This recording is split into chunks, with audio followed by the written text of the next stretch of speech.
Hello, everyone. My name is Mark Kageyama, and I'd like to welcome everyone here to be your own hero. I'm a stage 4 prostate, bone, and lung cancer patient, been dealing with cancer since 2021, and I just have the true blessing and honor to be able to have this channel and to meet amazing, amazing people, some of the greatest people I've ever met in my entire life. And I have another one of those here with me today. And it's going to be really, really exciting because she has an amazing, amazing story. And what I'd like to do, well, first of all, things are, it's approaching summer here in Texas, so it's starting to get hot, and we're acclimating very well. And I am so thrilled to be here and be healthy enough to have made this move and healthy enough to enjoy my family, who I'm very, very grateful for. And I'm also grateful for our guest here, Jessica Wright. And so what I'm going to do is I'm going to bring her on and we're going to talk a little bit about how we met. So Jessica, please introduce yourself and tell us real briefly a little bit about who you are, and then we'll talk about how we actually met.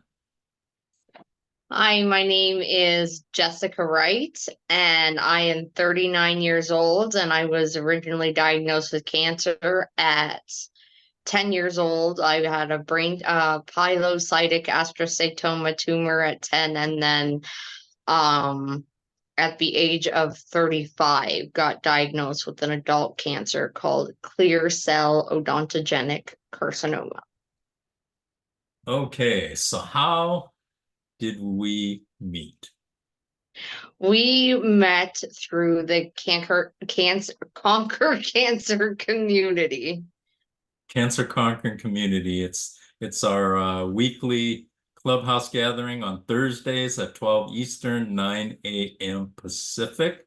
And Jessica is a big part of the group now. She comes pretty much every week that she's able to, and we are so happy to have her. And I am just so thrilled with the group and anybody who's interested in associating with a very positive group of cancer survivors, patients, doctors, nurses, caregivers, friends, family. It's a really, really fantastic group, and it's growing, and we have different speakers every week, and it's just really an excellent community of people that are like-minded and come together and support each other. So yeah, thank you for being a great part of our group, Jessica. So let's get to your story. Let's talk about, when it started, when you started, and she's had a long battle with health issues. So why don't you share with us, how all that started? Okay, thank you very much, Mark.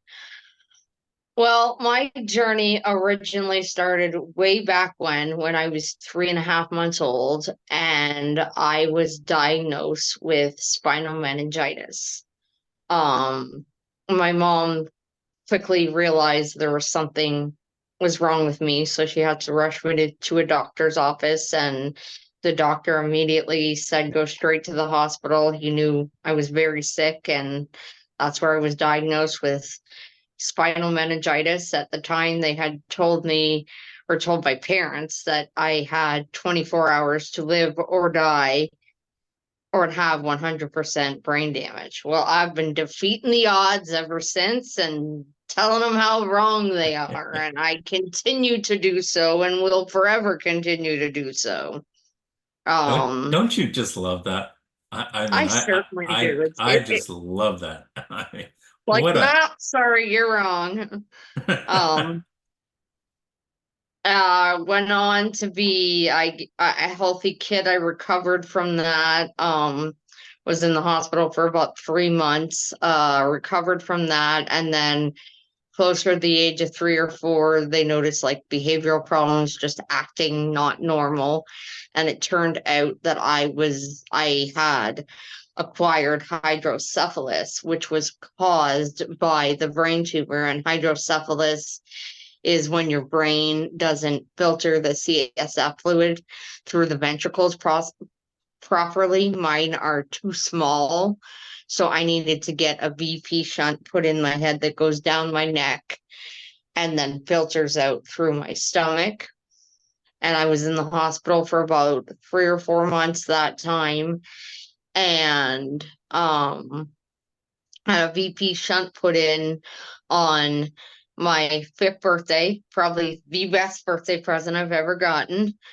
I've had a couple shunt malfunctions along the way. Unfortunately, had to regift it a couple times, but the one I have now is great. At the age of 7, my head was hit against a wall, and I ended up having to have a shunt malfunction, which then led to me developing grand mal seizures and being in a coma for 36 hours. And then every 18 months for about 3 years, I had to get my shunt revised and replaced because it just wasn't the right fit.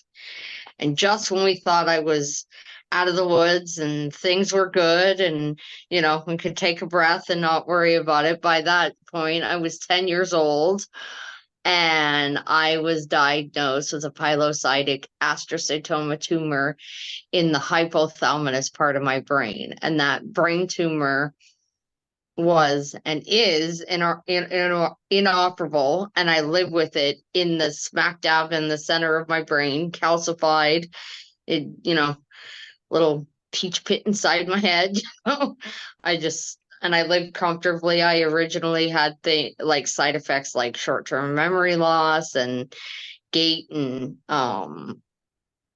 vision issues and different things like that. But kind of went on to live a healthy life for many, many, many, many years. Had radiation for that for 6 weeks, and it calcified it, and it worked. The radiation worked, and just went for regular CT scans every year, and just monitored by a neurologist and an oncologist, and just kind of took care of my health and went to all my appointments as I should. And then at the age of 34, I was just going to a regular dental appointment because, just like any other appointments, that's just as important. And they found a tumor growing in my lower right mandible, and what looked like a few tiny little spots. And at the time, they assumed it was benign because I had the same thing happen at the age of 23, 24 years old. And that time it was benign. So they just kind of assumed that it was something that was benign. And they waited from June to, I want to say, the day before Halloween to biopsy it. And because it was such a long time, they waited to biopsy it. It was then found that it was carcinogenic, and that it ended up being clear cell odontogenic carcinoma. It's a bit of a mouthful for only having half your jawbone. um, and then I got referred to an ENT specialist, and they had to fast track a plan for a 10 to 12-hour surgery. And I had my entire lower right mandible removed from here to here. And this is my fibula. And then I have a titanium plate here. I had all my teeth removed on my lower right mandible.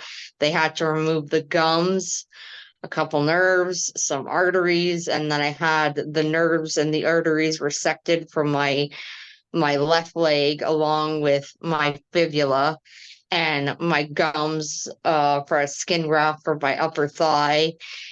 And that was quite a long recovery. And the day I got told that all the CCOC was gone in my jawbone, and they got everything, and they removed like 30 something lymph nodes, and it was a pretty extensive surgery and a long healing process. I got diagnosed with papillary thyroid cancer. So after I was all completely done recovering from all the multiple surgeries for the CCOC, July of 2020, I had uh, a complete neck dissection, a paraneck dissection, and a thyroidectomy. And they removed another 35 cancerous lymph nodes along with my thyroid. And then later that October, I had to undergo, what is it called? The type of radiation that you, oh my goodness, I'm blanking on that. But another, bout of radiation, radioactive iodine treatment. I just couldn't think of the term properly. There's so many of them. And that worked. That got rid of what was left. There was one lymph node behind my clavicle, or that they didn't see, and that kind of wiped it out. And I was relatively fine after that. I went a couple years. I started feeling better. You had to go through all the healing process for everything. Learning how to eat again, learning how to talk again, learning how to walk again from all the different surgeries. And then they sent me for a PET scan actually it was Christmas Eve, December 24th, 2020, or no, 2022. And they found 9 spots on my lungs that looked concerning. And then 2 weeks later, they sent me for a biopsy, which turned out to be a very, very rare form of cancer in my lungs. And I'm the first person ever in the entire world to have the CCOC, the clear cell odontogenic carcinoma, in my lungs. And originally they didn't know how to deal with it. And they're like, there's trials and studies and this and that, but you have metastatic disease. And when you have that many tumors in different parts of your body, they don't normally, I didn't fit the criteria for anything. And they're like, well, you're going to just have to go home and, plan out what's left of your life. And I'm like, not a chance. Like, not a blinking chance. I'm like, you got to be out of your mind. And I don't talk to doctors like that at all. And Let me pause you right there. What's going through my mind is you have had so many health issues from a very early age, and mhm, nobody would, condemn you for having, a bad attitude, or, why does this always happen to me? And yet you don't have that. Can you talk about that? Where did you get yes. your incredible attitude from? Every time this sort of stuff kind of came around, it was like, I've got a brain tumor. Okay, hasta la vista. It's not a tumor. Like, let's deal with this. Ding dong, the tumor's gone. Tumor's gone. Tumor's gone. It's like always find where there's a will, there's a way. You say there's not an option. You show me a option, and even if it's not a good one, I'll give it a try, because I'm not a quitter. I'm never going to stop. You're not going to silence me. They tried even taking half my jawbone out, and that didn't work. I asked the doctors what the recovery was for all the surgery. They're like talking. I'm like, ooh, warn the nurses, because I'm good at that. So it's just always having a positive attitude and using humor. I think I'd be scared if I lost my sense of humor, but it was always, always, always having a good sense of humor, always being positive, even though there's this much in my cup. It's like, no, I got a half a cup and it's all full of positivity. And, you know, I'm missing my teeth and I don't have half a jawbone, but my fibula works and I kick with my words, so watch out. It's just always having that positive attitude and not giving up. I mean, I just marvel at that. I really do, and I really, really admire you for that. But I'm still wondering how that came about, because of the duration of what you've gone through at such an early age. I think when you're, 3, 4, 5, you don't understand and you don't understand that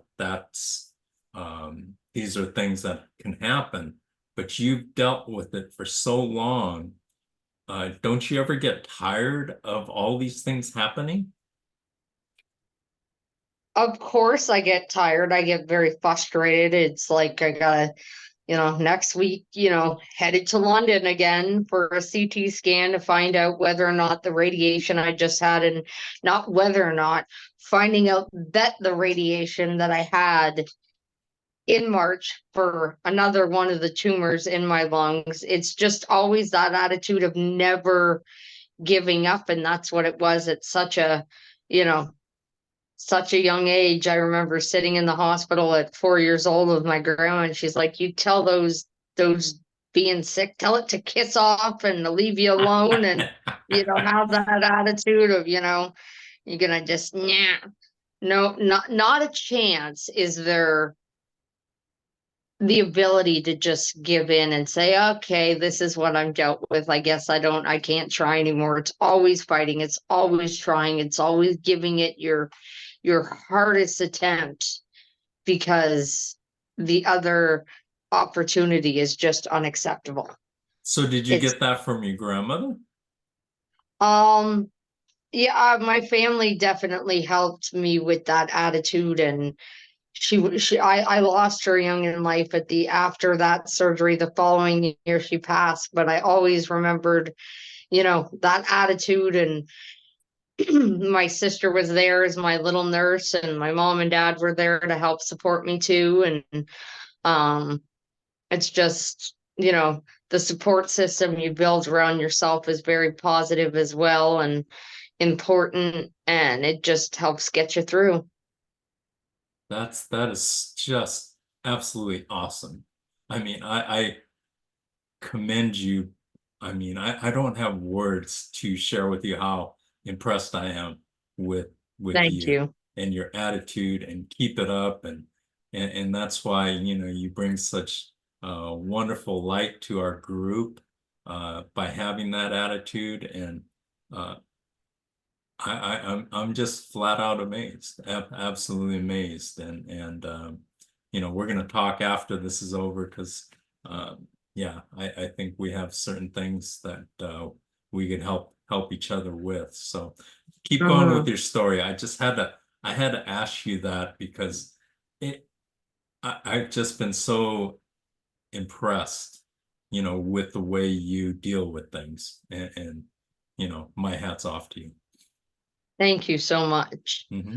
Um, yeah, when I was diagnosed with the tumors in my lungs, I was sent to an oncologist at the cancer clinic that I had never met before. And she's like, "Well, I'm sorry, the trial we have is for 9 tumors or less." And I think at the time I had 11, and I was like, "Well, you know, if Wow. that doesn't work," I'm like, "Let me be the first to make it work."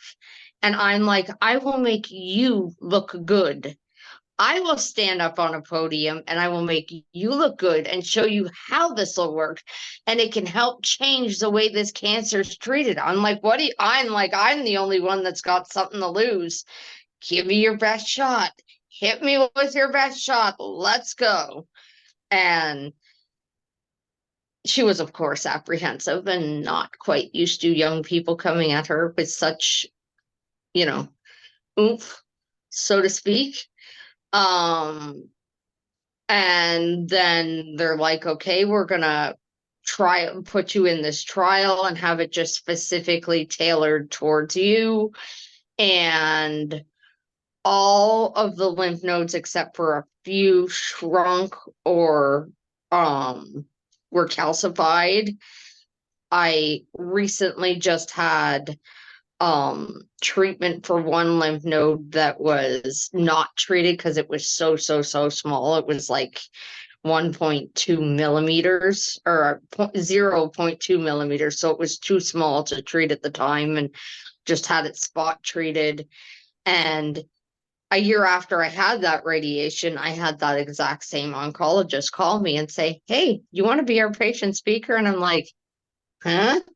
Are you joking?" Like, I said that out of kind of like a last effort because, when it's like, go off and go spend your day in the fields, it's like, you ain't putting me there.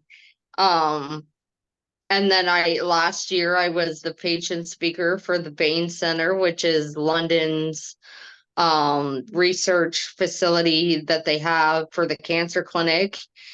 And I spoke in front of 1,200 people at the Country Classic auction.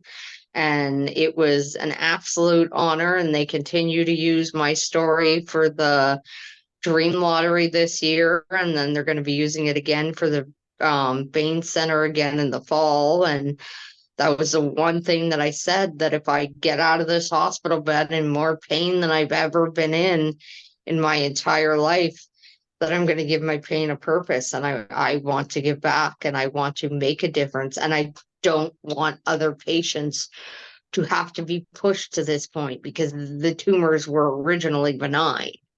When they were originally found, if they just would have went in there, they would have operated, I wouldn't be at this point, but I wouldn't have met so many amazing people along the way. And everybody's got a story, and everybody's got a reason why they go through these things. So I just kind of looked at it, well, maybe I'm, being used for a purpose to, make a difference in many people's lives. And it's phenomenal to be able to reach other people and, be able to touch their hearts. And, the idea that, you know, of saying, oh, well, I'll just give up and not try anymore, was absolutely unacceptable. And now that I have had the opportunity to um, give back and help others, I'm like, I'm hungry. I want more. I want to do more. I want to help more. Where do I go? How do I do it? Let's do it. I love it. So, can you please speak about, what's going on with your trips to London? Because I know you go there regularly, and how did all that start, and what's going on with that? Um, I met John about 2 years ago and had the opportunity to move to London and have an absolutely amazing, incredibly supportive roommate. And I couldn't be more grateful to live with him, and an amazing person, more supportive person that just constantly has my back, constantly motivates me. And now that I live in Windsor, I wouldn't for anything in the world give up my doctors in London. So I go back every month. Like when I had radiation this month, or this year in March, I stayed at a place called the Residence in a hotel downtown, where they give, cancer patients a really, really good deal. And you can, if you're from out of town, you can stay at this hotel, and they shuttle you back to and from the hospital and give you meals. And I go back probably about monthly for CT scans and appointments and the different specialists I have. And, you know, if I was on Mars, I'd be coming back down every month to, shoot me down to get my appointments. I wouldn't give up my doctors for anything in the world. And the John that you were talking about for the audience is a gentleman named John Brent, who I did an interview with a while back. And he has a very similar story to yours. Both of you have been dealing with health issues since from a very, very early age. And so I'm so glad that you've been able to connect, your similar stories, I'm sure have helped each other, but I'm just so impressed with both of you. In fact, John is a member of our Cancer Conquering Community group as well. In fact, uh, we just agreed that he's going to be speaking in the future, I believe on August 1st. So, yeah, I'm just so thrilled that you have somebody that understands your journey and you're able to not only comfort each other, but cheer for each other and, keep each other on the right path. So and talk about how important that aspect is. It is so incredibly important. I remember when I had radiation a couple years ago. I want to say 2 years ago, 2022, maybe, yeah, 2022, 2021, for a tumor that was growing on the muscle that you eat and chew with. And I lost a bit of my hair, not a noticeable amount, but like a chunk underneath. And that's where I lost my hair from my brain tumor. So it kind of gave me a little bit of a PTSD, gave me a little bit of a, jolt there where I was pretty upset. And, I found talking to John, it was the easiest to do because he understood. And he's like, what are you worried about? The only people that can see that are like way shorter than you, and you're short enough as it is, and their opinions shouldn't matter. And just that different sort of perspective of, I'm like, huh, isn't that freaking interesting that, like, just a little quirky, different, and anybody else could have said that and it wouldn't have mattered coming from, let's say, a normal person. But another survivor, someone that's been through it, oh, it kicked my butt in a gear. And it's like, yeah, I'm not going to let those things bring me down. Just the understanding and the sheer support that you get from another survivor, it's just like a feeling I can't even describe. It's so phenomenal. It's so wonderful. And I am so incredibly grateful that I have him in my life, for sure. That is truly awesome. I just love that. So, Jessica, what would you like to leave our audience with so that they remember you? What is the most important thing that you would like to share?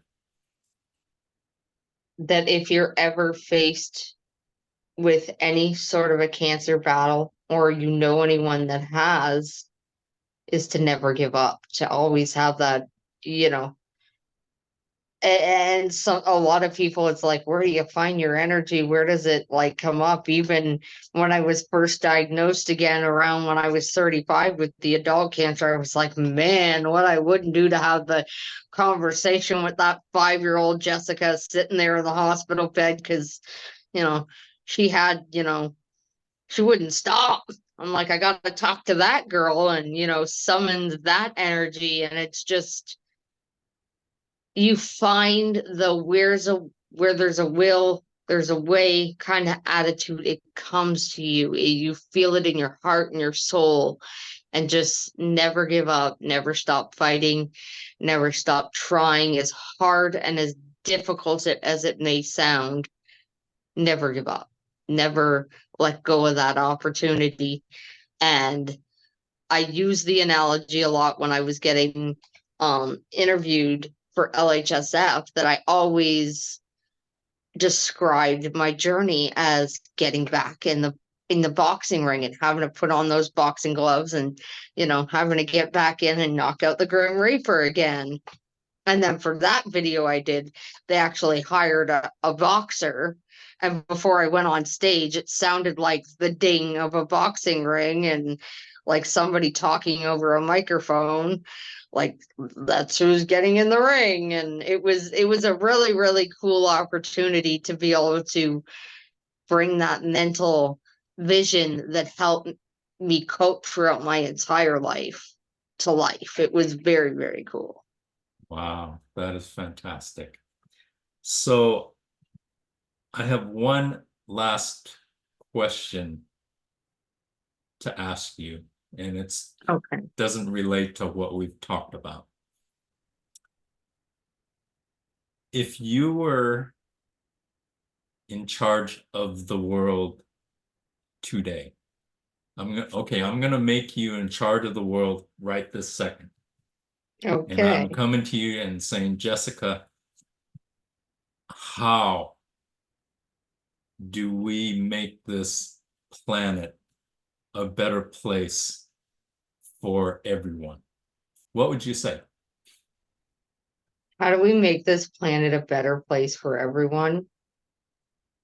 Just be kinder, care more, not put yourself in a selfish situation. I've very few times been able to, or even had the will to say, okay, well, I'm going to be selfish, because it's just the mentality of you always have to help others. It's like, just be kind, just care, just be less selfish. If you see someone in need and you can help.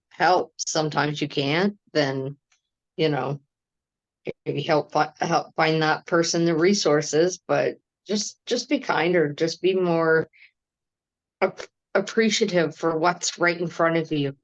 It's like I'm here in Windsor and I love my life here in Windsor. I love my family in London, but I love my life here in Windsor. I'm so grateful for the life I live. I love taking walks and just going to the water and being in nature, and that's like my happy place. I love it, and I'm finally living a good, positive, healthy,